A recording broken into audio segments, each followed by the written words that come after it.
and welcome to the Scary Goals Club. I am your host, Hazel Robertson, and I believe that to make the impact that you know you are called to make in the world, it requires setting bigger, scarier goals and then becoming the person who creates them. That is what I am here to show you how to do. That's what we're diving into with mindset, tools, tricks, really simple, practical, actionable steps you can take and start applying straight away. Because whatever you believe, we have this one life that we definitely know about. Start making the impact you know you want to make in the world. Fear is not a reason to stop. We keep going. We work through the fear. That is what we do in the Scary Goals Club. So come on in, come join, hit subscribe, and let's get started. Hello, and welcome to episode 10 of the Scary Goals Club podcast. I can't believe I'm on episode 10. And today's episode feels really scary. And why not? It's episode 10, right? I'm going to do something that actually feels quite scary. I am going to talk about something that I have been wanting to talk about for, I'm trying to think how long it is, 6 months.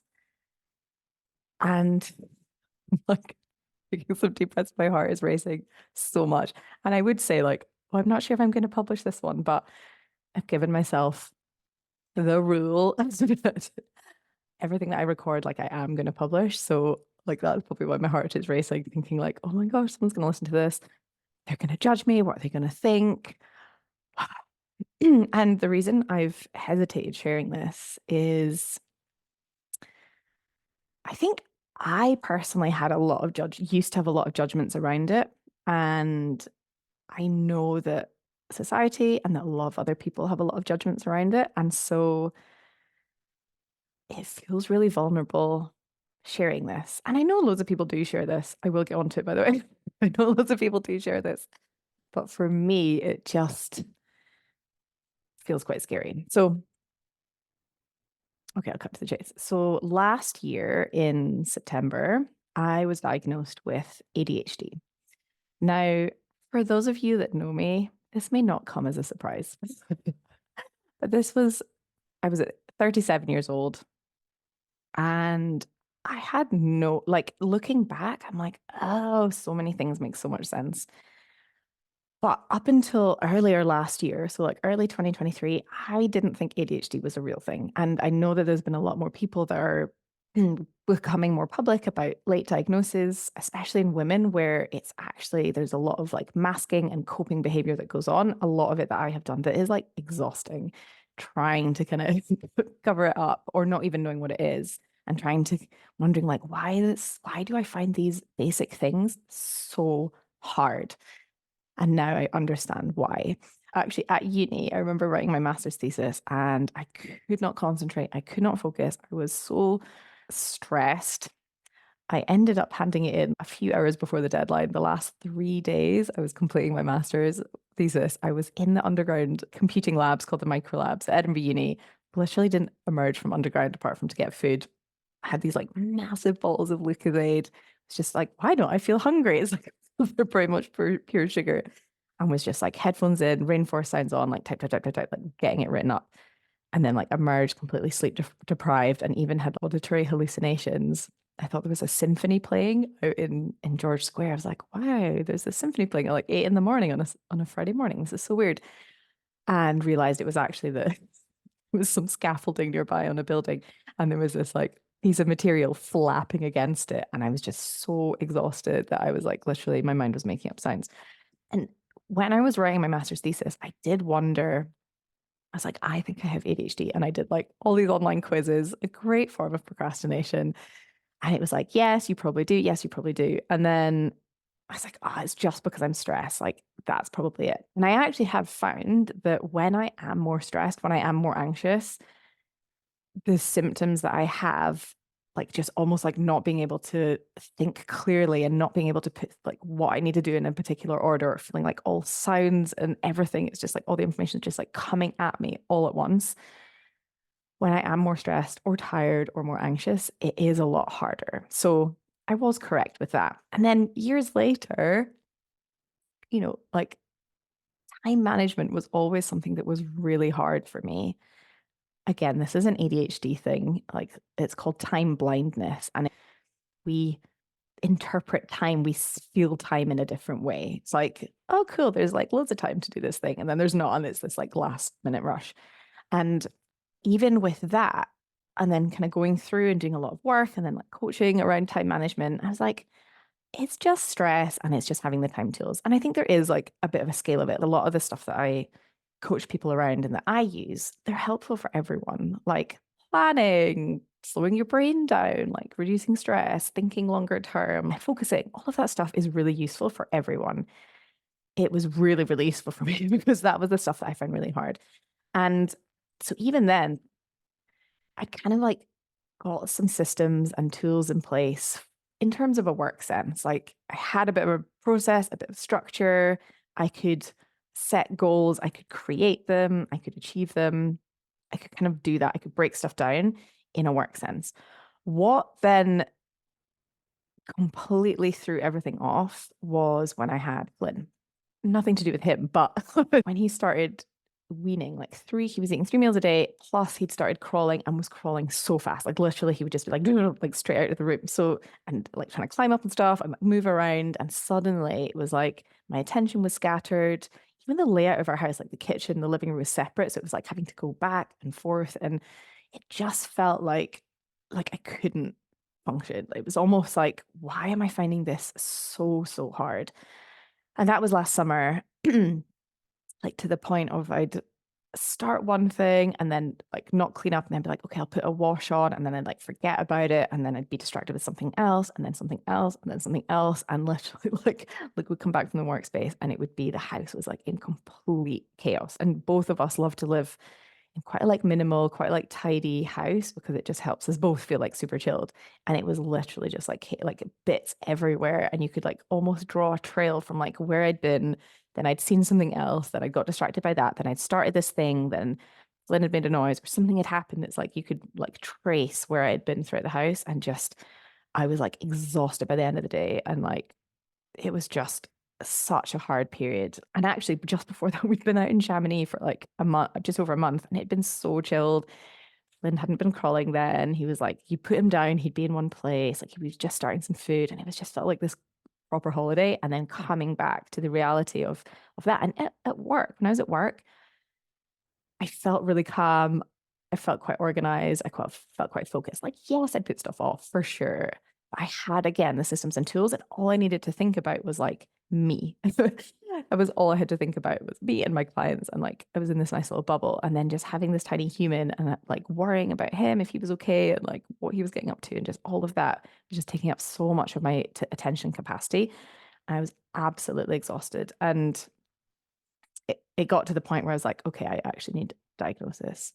I think this is what I have. I will actually say, which I hadn't done at the start, like the purpose of this episode isn't just to tell you that I have ADHD, but it's also to think I've put out like some of the benefits of having ADHD when you're going after goals, and also some of the things that I've found that have been really helpful, that if you're neurodiverse or maybe you know someone that is, like this might be helpful for you as well. And if not, these things might be helpful too. So I'll talk through 7 things that are going to help when you have ADHD and when you are working towards goals as well. So I will get onto that. And so I got the diagnosis and was like, I'm definitely going on medication. Like, I know that this is going to help me so much. Although you can't go on medication when you're breastfeeding, which I hadn't appreciated, because basically it's like an amphetamine that, which sounds crazy. It's like give people with their brain running 100 miles an hour amphetamine, but it actually helps increase the dopamine in the system and the uptake of dopamine as well, which is a neurotransmitter that really helps the executive functioning of the brain. So with people with ADHD, it helps them decide, okay, now I am focusing on this, and being able to shut out some of the other things. Whereas when there's less dopamine on the system, it's almost like, or certainly for me, it just feels like literally there's like everything. I can hear like a ticking clock. Well, in fact, we don't have any ticking clocks in the house because they would just get the batteries taken out of them. Out here, like a drip of a tap and like something in the background and like my own thoughts, and someone's trying to speak to me and Flynn's making noise, like everything just feels just be coming in all at once. And I literally can't even remember where I was going to go with this. So good. Anyway, so yeah, so I was wanting to take medication, but I can't take it. And I'm still breastfeeding at the moment, and I can't take it until I stop breastfeeding. And I'm not ready to stop it yet. Like, I don't feel like that's a decision I want to make. So, and actually thinking about that, what I also wanted was not to get like dependent on medication and then be like, I don't know how I'm going to survive without it. So, well, I mean, I've survived 37 years without it, but I wanted to be able to like know the diagnosis and get a few like life systems and processes in place that were going to help me as well. So we've really been like, both Luke and I, like working on that over the last 6 months. Like even things like Sunday night when Flynn's in bed, we spend a few minutes chatting through the week ahead, especially if there's travel, if we're away at the weekend, or if we're traveling somewhere during the week, like who's where, who's doing what, when's Maple getting walked, just like that looking ahead, like what is actually happening? Is there anything we need to plan for? We get an online shop delivered, anything like that that's just going to make it easy to have nice food in the house, like know what we're doing. I make all my lunch and breakfast the night before. I make like overnight oats, put in the fridge, and it's just so much more chilled in the morning. And it means I can hang out with Flynn, just chill with him. So there's been a lot of like that stuff that we've been doing. But I think the reason that I've hesitated sharing this is well, also because I used to think it like what didn't even exist. I'm like, oh, it does now. Okay, it's not just that everyone just suddenly decides they want to have ADHD. It's like, no, they actually do. And there's just been misdiagnosis or underdiagnosis. I think it's about, let me see if I can get the percentage, it's something like 5% of the population. And there's all these amazing theories that it actually was part of like when we lived in tribes, it was useful to have some people in tribes with brains that were like what would be easily distracted, but able to pick up on things. So they were like the hunters. They'd go out and like see movement of animals, and they'd have like bursts of energy where they'd be able to go and do things like hunting, and then they'd need to rest afterwards. All of these things, like this is something like I've certainly struggled with, and it's been a benefit, I guess, over the years, is having like a lot of energy and then it's followed by periods of like being really tired and actually needing to rest and just restore and get myself back to feeling kind of normal again. And again, thinking back millennia ago, like if you think this is in 5% of the population, this like ADHD is evolved for a reason, for some kind of helpful reason. Maybe today there are some ways in our modern society that feel more challenging. And for me, that is doing stuff that like literally I find boring or I just do not want to do. I find it so hard to force myself to do stuff I don't want to do. Things like a lot of admin stuff, repetitive things, anything like that, I find really heavy, really hard. Working on my own, I find really hard. The other things is just understanding now that I can understand, okay, nothing is wrong with me. This is just who I am. How can I now use the benefits of this in a way of like designing my business and my life around that and also reducing the stuff that I find harder as well. And yeah, so that's one of the other reasons is like it's been hard to maybe speak about this is it's taken me a bit to come to terms with it. And it's not like I see it now as, some people are like, it's a superpower. ADHD is a superpower. I wouldn't go as far as that, but I can see now like the benefits of it. And especially thinking about like what I do and running my own business and like coaching and stuff, like I know that that actually works so well with how my brain works. And having that like back and forth and interaction and working with people, like those are the bits I love. And not having to write reports. Oh my goodness. That is like literally the best thing I ever let go of leaving consultancy. I just really struggled with it. Really, really struggled. Would always leave it to the last minute, would always be late. I mean, they'd be fine, but like it was really hard. So I just don't have to do any of that shit anymore, which is amazing. So that's been useful. But going as far as thinking it as a superpower, I'm not quite there yet. And I'm not sure I ever will be. I've even like thought about recording this episode like a few times. Every time I've gone to do it, I've just thought like, I'm just going to moan about this. And I don't want to do that. I want it to be useful. And now, like today is really the first time I didn't even plan in that I was going to record this podcast. I'd left a bit of space in my calendar and I had a bit of space. And I was like, okay, I feel like now I'm going to do it. Now is the right time. I feel ready enough that I'm not going to moan about it, ready enough that it can actually be helpful and useful to someone else that may also have ADHD or be struggling with goal setting or thinking about how that applies to them. So I'm sure I'll talk loads more about it. And if you have any questions, like fire them over, or if you have ADHD as well, or you've just been diagnosed, or you think you might, like if there's anything like that, like please reach out. I'm still figuring it out and figuring out what it means for me and where it fits. But at the moment, I'm like, okay, this is just a reason why I am a certain way and do certain things. And that's okay. Like, it doesn't mean I can't shift some of those things. Like, I've been, I used to always be late, always be rushing. And now, like, I have decided I am the person that is not late and doesn't rush. And so whenever I catch myself rushing, I'm like, okay, I need to slow down. And yeah, okay, maybe my default would be to rush and to be last minute and to leave things and be like, oh, it's fine. I'll just rush around. I've worked consciously to be like, I'm not going to be that person anymore. Like, okay, I might have ADHD, but I am always going to be on time where I can. Obviously, with a little one, it's a bit different, but I just leave more time now and I'm not going to rush. Like, I don't rush anymore. So it's like, yes, I have ADHD. And also, I get to decide who I want to be, how I want to show up. And some things are a little bit harder for me, and that's okay. But I think the bit that sometimes my brain goes to is like, all of those years, like literally decades of my life, I have been so mean to myself, being like, you're not reliable, you're not organized. Like, if people have called me a flake, the queen of faff, the queen of procrastination, like all of those, like in jest, in jokiness, but I have been so mean to myself about that. And I guess it's like, just if I had known it earlier, then I maybe wouldn't have had like, decades of being really horrible to myself or more. Or like feeling guilty when like I don't text someone back on time and because I find that really hard, or I haven't like something is late or I forget something and it's like, oh, okay, it's not that I'm intentionally doing it. It's literally that it went from my brain and it's really hard if it goes from my brain to remember it again.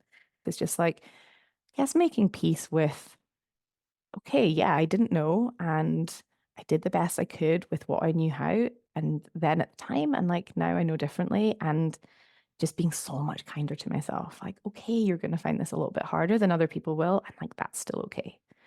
So it's a journey. I'm sure this won't be the last time I speak about it, but I just wanted to share it today. Okay, so here are some ways that with ADHD and scary goals, some of the benefits, right? So people with ADHD usually have so many ideas, like super creative, loads of ideas. Like this is just amazing for scary goals. It's like coming up with like you can dream up like what it is you actually want to create. Enthusiasm, energy to like go after things. They're usually up for risk taking, so will be a bit bolder, maybe put themselves out there a bit more. Like all of these things, like how amazing to build this like rich, vibrant life can often be very present as well. Obviously, I have a lot of like can be quite distractible sometimes, but when I'm really focused on something, I can be really, really focused on it. That like hyper focus, like how amazing for making goals happen. And some of the challenges, of course, is get bored easily. I find it really hard to do something that I don't genuinely want to do and lose motivation. So I can like get really excited about starting things and push, push, push to finish something. And then there's that bit in the middle that's like, it's like when it becomes a bit more similar or like the same, I find it really hard sometimes to motivate myself to do it. So if you have ADHD as well, that might be something that you find as well. And can procrastinate often. Again, it's like if there's like some reason I don't want to do something, like I will procrastinate and I find it just, yeah, so hard to motivate myself. And so there were 7 things that have really helped me in terms of having ADHD, but also going after scary goals I just want to share with you. So the first one is to find ways to keep motivated. Okay. And so you have your goal as you continue to go after it, and then it maybe becomes more familiar like this. This is episode 10 of 30 that I'm going after. It can be easy to be like, oh, okay, it's just like the same and easily lose interest in it. Find ways to keep to keep yourself motivated. So one of them is to reconnect with your vision and why. Like, why are you doing the goal? Like, what is your bigger vision? Like, really connecting with that dream that can help you see the bigger picture and like have more energy to go and keep going. The second part of that way to keep motivated is to do scary things, like take scary action within your scary goal. So this is what I'm doing today. This is where I was like, okay, cool. I'm on episode 10 of like 30. It's time to do the scary thing. I'm like, oh, I don't really want to do it, but I know I want to do it. This is a way of keeping the podcast for me interesting, keeping my scary goal interesting. So keeping a way to like keep motivated. I mean, I didn't even plan this in, which is like, oh my gosh, I have to do this right now. I'm going to do that. Like I have the space. I'm going to do it right now. So thinking about that for you, like, are there ways to like mix it up a little bit, do something a little bit more scary within your scary goal? That's going to help you keep motivated. Okay. Second part to that's going to help you move towards your scary goal is to have it written down. So really, again, like relying less on memory and having it written down somewhere that you can see it and referring back to it a lot. And it's just going to keep it front and center of your mind. This is good for anyone, but especially with ADHD, having it there like, oh, I know that this is my goal. It's not like, oh, yeah, I set that goal and I kind of forgot about it because all these other things came in. It's like, no, reminding your brain, like the more that you look at it, the more that you even just writing it down, having it on a post-it note. There was something I saw. I don't know if you follow Dr. Andrew Huberman. He's got a podcast called the Huberman Lab, and he does a lot of stuff on ADHD and the brain and neuroscience. And his monthly email came in a few days ago, and it's all about goal setting tips. And loads of them are the ones that I already use and that I've been sharing on this podcast. But there was one that I was like, oh, that is so good, which I don't do. Oh my gosh, that's my alarm going off. Hang on, let me just stop. Use reminders on your phone. There you go. I've got a call in 15 minutes. It was to remind me to do that. Anyway, so have it written down on a post-it note, but he was saying oftentimes our brain can, and I'm going to summarize this, our brain can become almost like blind when something is there all the time. Like we don't see it anymore. And so to keep it fresh is to rewrite the post-it note every few days. I was like, oh, that's so good. And even if you have different colored post-it notes, I'll add that in, like change the color, put it in a different place. So it's going to be new and fresh to your brain. And so your brain's more likely to like look at it and really take it in. So that's to add, as well as writing it down, is to rewrite the post-it note every few days and move it around. So good. Okay, the third is to use your calendar to plan. So when you have your goal, it's not just like, oh yeah, I'll do the goal at some point, like it's there, I've written it down, but actually putting on your calendar. So deciding ahead of time, okay, at this time, I'm going to spend 15 minutes, whatever it is, or 30 minutes doing something that's going to move towards your scary goal. So what is that action? Like, what are you creating? A mini result? Are you reaching out to someone? Are you, for me, recording a podcast, editing it, uploading it? Like, what is that action that you're taking at the result you're creating, and put that on your calendar? Use your calendar. Again, it's having it as a visual reminder. So you're going to be moving forward towards it. And it's not just like, oh yeah, that goal that I then forgot about. Okay. So it's just keeping it front and center of your mind, like having it visually there, making sure you're like taking action week after week. Okay. The fourth piece is when you're working towards your scary goal, if there's any bits that are like repeatable or similar, writing down the steps or like a workflow. I have found this so helpful in reducing the mental load and saving me so much energy, so much time with recording this podcast. So the first time I did it, it took me like well over a day, but I wrote down all the different steps. And then as I'm doing this more and more, there's like nuance in some of the steps and like I'll change different things. But it's so easy because I'll record the podcast. And when I go to editing it, I'm like, okay, cool. First, I edit for words, then I do the sound editing. Then I download the sound, I download the video, I download the transcript. This goes here, this goes there. I put a version here. Okay, I type up this and all of that kind of stuff. I just have it in a workflow. So when it comes to doing it, when I have it in my calendar, I'm not like, oh wait, what's the next thing? Because that is just like so knackering. And like what I've found for me is, and this is again, like with a lot of us, whether you have ADHD or not, we can have all these amazing ideas, but like if they're going around in our head, it's really like it uses a lot of energy trying to think about them again and again. When it's written down, it's out of your brain. It's so much easier to just follow the process, like and be like, okay, cool, this is next, this is next, this is next. So anything like that as you're going towards your goal, where there's like similar things or you're building on it, like write down a workflow that you can just refer back to or a checklist, things to remember.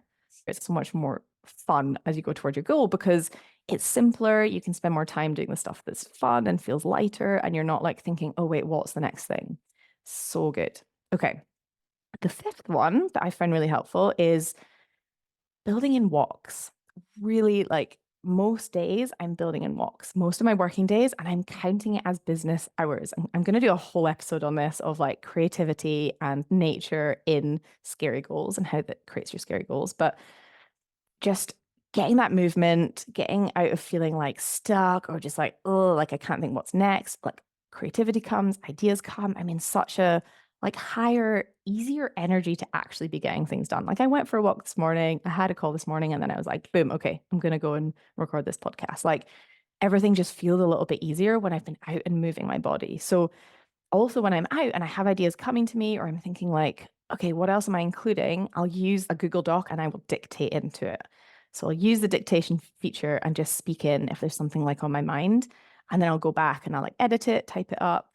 I've even used this for like writing emails or writing social media posts. Like I'll speak it out loud as I'm thinking about it so that I'm like out in nature. I'm not like on my phone like this. I'm just like speaking it out and then I'll edit it once I get back in. So using that, using nature, being outside on walks, like spending time moving, and also standing up. I'm on a standing desk at the moment. I find that so helpful for actually like focusing, getting things done, just like having more energy as I'm moving towards things. Number 6 is to watch your energy levels. So if you do have ADHD, you'll probably notice that your energy levels can be a bit sporadic. So there'll be bursts of high energy and having like lots of ideas, lots of creativity, like go, go, go. And then there'll be a period of a low where you'll want to kind of recover and rest. There's also so many other things at play. Like if you're a woman, you have a menstrual cycle and other hormones. And even if you're not a woman and there's other things at play, like there's so many things that affect our energy throughout the year, throughout every month, throughout the day. And just knowing that when you're working towards goals, it's not this like same output all the time, and not beating yourself up if you don't have the same output all the time, because you won't, especially if you have ADHD, it will be a bit more up and down. And so it's building in that rest, capitalizing on when you do have more energy and this like burst of creativity and, like giving yourself the space to be able to do that. And then giving yourself the space to rest and being so kind to yourself when you do have less energy, when things feel a little bit lower, and that it's okay. And knowing that you're going to come out the other side of it and then have more energy again. There's other things I found really helpful. This is more on energy levels. I'll maybe do another episode on this. It's not, I guess it's specific to scary goals, but it can be in any part of life. Is I have cut down on sugar and I've cut down on caffeine. And I find that so helpful for just having a little bit more consistent, like more of a consistent energy level. Like it still goes up and down, but it's way less spiky. It's more like removing two things that for me like really cause my energy to spike and really cause it to crash. It really just helps. Like it still goes up and down, but it's so much more gentler. And I'm not just like, oh, in this hole, like on the sofa at like 7. I'm going to bed or more like earlier as well. That's probably with having a small child as well. But like there's so many things also that you can do to help your energy levels, like going in walks, building in rest, building in time away, like away outside of the computer, like dreaming, visualizing, imagining, like all of that stuff that actually is moving you towards your scary goal. Like it's helping you move in the direction you want to go, but it's not like picking things off and like action, action, action. Like, yes, it's taking action, but it's also not at the expense of your health, your energy, and just knowing that it's not going to be linear. Like it's going to be up and down, it's going to ebb and flow, and that's okay. Giving yourself permission to just be like, okay, this is just how it is. So that's something that I find really helpful. And then the final one, I mean, I'm sure there's loads more I could talk about, but the 7th one is to really watch where there are shoulds. The less that I force, the less that I focus on what I should be doing or like looking to others and what they're doing and like what I should be doing, the less exhausted I am. Like, and again, I don't know if this is a specific ADHD thing, but I find this like, I think it is in terms of people with ADHD can have so much energy and so much focus on things that they are really passionate about, that they're really interested in, and things that they're not so much or think that they quote unquote should do. It's so hard and it just feels so heavy and it's like having to force it. If there's any of that, it's probably a sign. Like if you really have to force something, it's probably a sign that it's not something you're really interested in. And like, just don't force things. So you have the scary goal that you want to do, like choose a scary goal that you genuinely want to do just for you, not for anyone else, not because you quote unquote should do it, not because like other people are doing it. It's like genuinely because you want to, because you feel so like compelled and excited by it and like like lit up by it. Like it's those are the goals to choose and those are the goals to go after. And if your scary goal isn't that and it feels like a should and heavy and forced, go back and re-listen to some episodes and just change it. You can change your goal. If you realize you were doing it for not the right reasons, like that's okay. But when it comes to setting scary goals and going after them, the less that you can force it, the more that it can be something that you genuinely are just like, ah, I have to do this. This is amazing. Like, I'm so excited to do this. I'm so compelled. The easier it's going to be to focus, to make progress in like way less time and not feel like it's this heavy thing that you're forcing as well. Okay. So I'll just summarize them. So, number one is just finding other ways to keep motivated. So, reconnecting with why you want to do the goal, reconnecting with the vision that you have for that, and finding other ways to make it a bit more scary and a bit more exciting. Number two was have your goal written down, have it visible, keep rewriting it down and moving it around every few days. The third was to use your calendar to anything that you're working on towards your scary goal, like get it on your calendar so you can see it and you're definitely carving out time to move forward with it and like take some of those actions. The fourth was write down any steps like as you're going through it so you can refer back to it and it's not like always going from memory. Having a checklist, something like that can be so helpful. Number five, building in walks, using your phone for dictation, anything like that, like using it for your creativity to come up with ideas and to come up with like what are the next steps. Number six is watching your energy levels, knowing that you're a human, that your energy will go up and down. There's no like maximum output energy the whole time. Like it's going to ebb and flow, and that's okay. And just taking care of yourself, building in plenty of space and rest and walks and exercise and yeah, watching what you're putting into your body as well. That can make such a difference in terms of your energy levels. And then number seven is not forcing it. So dropping any of the shoulds. And if there are shoulds, really checking in with like, is this actually the scary goal that you want to go after? Because it lights you up. Okay. So I hope that was helpful. And thank you for listening. And thank you for being on this journey with me. And yeah, if you've got any comments or questions or anything, please reach out. I'd love to hear from you. And thanks for listening and for letting me share something a little bit vulnerable with you. Okay, have an amazing rest of the day, an amazing rest of the week, and I'll see you next week. Bye. Hey, thanks so much for listening. If this was helpful, please hit subscribe and leave a review. This helps get this work in the hands of more purposeful people. That is, more people creating bigger, scarier goals, making an even bigger impact in the world. And if you want to take this work deeper and work with me directly, head to the show notes and I've put all of the information there. If you've got any questions or if there's anything you're like, ooh, I'd love you to talk about that on the pod, please just get in touch. I love hearing from you guys. And I'll see you next time in the Scary Goals Club.